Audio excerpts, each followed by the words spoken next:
We are back with another monthly wrap-up of some of the weird, bizarre, and even scary news to come out of Japan over the last month. So what happened over the last month or so? Let's take a look. Number 1. On July 9th, an interesting creature was captured on film in a lotus root field in Ozu City, Ehime Prefecture. Look familiar? Yes, many have suggested that it's finally real footage of the long-fabled Tsuchinoko. But is that really what it is? Reporters visited the area after the footage went viral online to uncover the truth, but didn't find much more than locals who hadn't seen anything and couldn't offer any explanation either. They next went to zoo officials to find out what the creature could potentially be, seeing as the footage was the only thing that existed of it, and discovered that it sadly likely wasn't a Tsuchinoko but rather an Asian water monitor. They do indeed look rather similar, and I'm not going to argue with a zoo official, so I guess the great search continues. Number 2. Have you ever woken up in the morning and felt so absolutely thoroughly exhausted that you'd love nothing more than an anime girl to step out of the shadows and slap you in the face? No? Just me? Well, at any rate, Japan has just released an energy drink that, promises to do just that. NN Drinks have released a 50ml energy drink called Mayoshi's Slap, with the titular character coming from the Steins Gate franchise. And what does it taste like? Well, it claims to have a refreshing morning taste, which is apparently just fruit. It tastes like fruit. Getting slapped in the face by an anime girl tastes like fruit. Who knew? It packs a decent 120mg of caffeine in a tiny bottle, so if you want to experience the slap for yourself, it's on sale now. Number 3. This month, an exhibit very relevant to my interests was held in Tokyo, celebrating 50 years of occult history. The Urban Legend exhibit, which is being held in the Kitasenju Marui building in Tokyo, marks the 50th anniversary of when many claim the occult boom really began in Japan, 1973. In the exhibit, you can trace 50 years of urban legend history throughout Japan, covering not just your traditional ghosts and monsters, but things like UFOs, cryptids, yokai, and even modern-day creepypastas like Hashaku-sama and Kisaragi Station. If you're in town and want to check it out, it's still running as of publishing this video, and tickets cost 1,400 yen, so don't miss out. Number 4. Japan is currently going through one of its hottest summers so far, so naturally, finding ways to stay cool is of the utmost importance. And what better way than ice cream, am I right? Well, on July 16th, a 56-year-old woman spotted a delivery truck unloading some supplies for a Genki food and drug store in Amma City, Aichi Prefecture, and decided to take matters into her own hands. Hot and cranky, she stole several ice creams straight from the truck. When the man unloading the goods noticed and tried to stop her, she turned around and bit him instead. He managed to restrain her until police arrived, and she admitted to stealing the ice cream simply because she was hot. Indeed. Number 5. Yet another interesting exhibit was held in Tokyo this month. Not urban legends this time, but rather human flesh. Yes, you heard that right.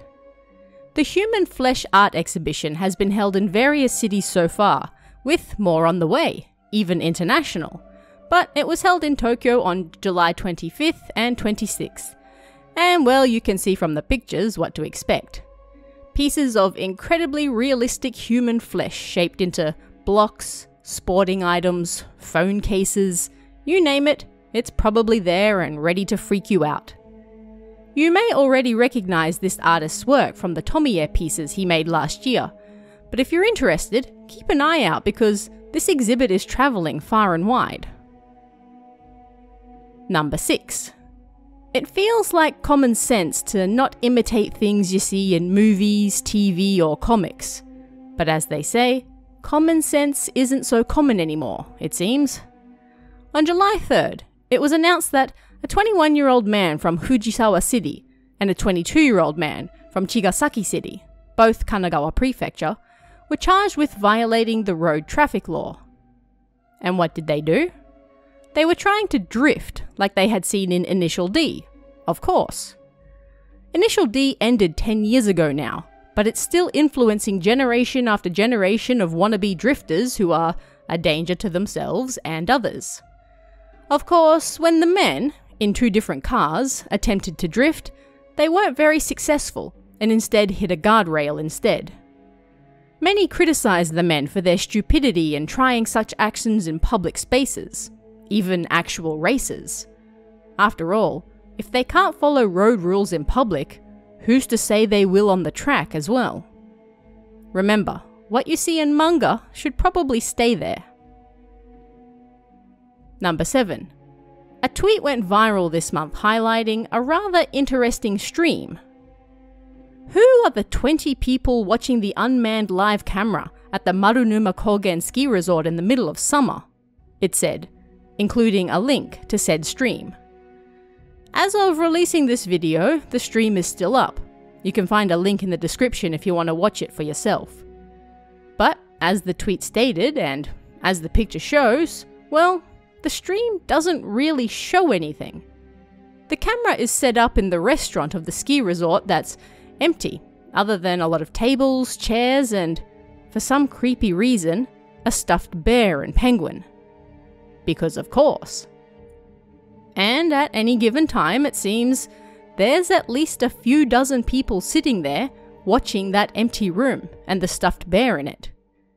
Every now and then the bear and penguin seem to move around, however, and if you watch it at night, you get a nice nightlight effect that makes it even more horrifying. Creepy, but very effective advertising to be sure. Number 8. Last month, we had an apocalyptic red river in Okinawa. This month, we have a pestilential green river in Ikoma City, Nara Prefecture.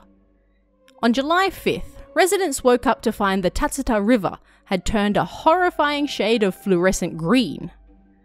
Specialists set out right away to discover why the river was suddenly such an unnatural colour, and they traced it to a much smaller river upstream that was feeding it.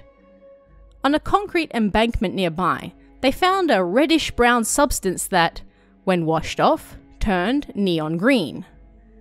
The culprit turned out to be fluorescein sodium, a component often used in bath salts and such as a dye. It's also used in food colorings and as a visual aid in plumbing, but is supposed to be completely harmless to the human body. Police are still investigating where it came from and whether it was illegally dumped. Number 9. Japan has all sorts of interesting vending machines, but now you can be served your morning coffee while listening to the soothing tunes of Surfing USA by the Beach Boys. How else would you want to drink your coffee?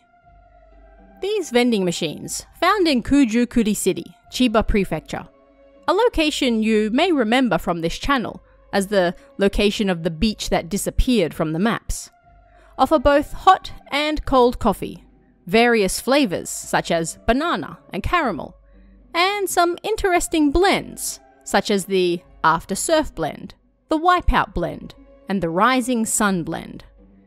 You can also watch your coffee being prepared on screen as you chill to the Beach Boys. Fantastic. Number 10. Finally this month, on July 10th, a monk shared a rather terrifying story on Twitter. This is a true scary story. When you visit the cemetery during summer, please go with at least 2 or more people. It would be best not to go alone. Of course, this sounds like the start of your average horror story, but when expanded, the monk went into more detail of why you shouldn't go alone.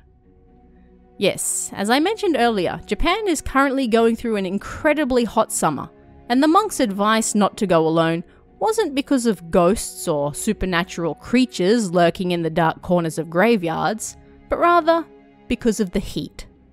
Cemeteries often have little shade, and because it's the elderly who are most likely to visit them, they are the most likely to suffer from heat stroke, even when doing something as simple as a little weeding around their ancestors' graves. As such, it's safer to go with other people to avoid potential avoidable catastrophe. A wise monk indeed. And that's just some of the weird, bizarre, terrifying, and Also kind of funny news that came out of Japan last month. But what about you guys? Hear of anything odd or terrifying? Weird or funny? Let me know in the comments below, and I'll see you again next time.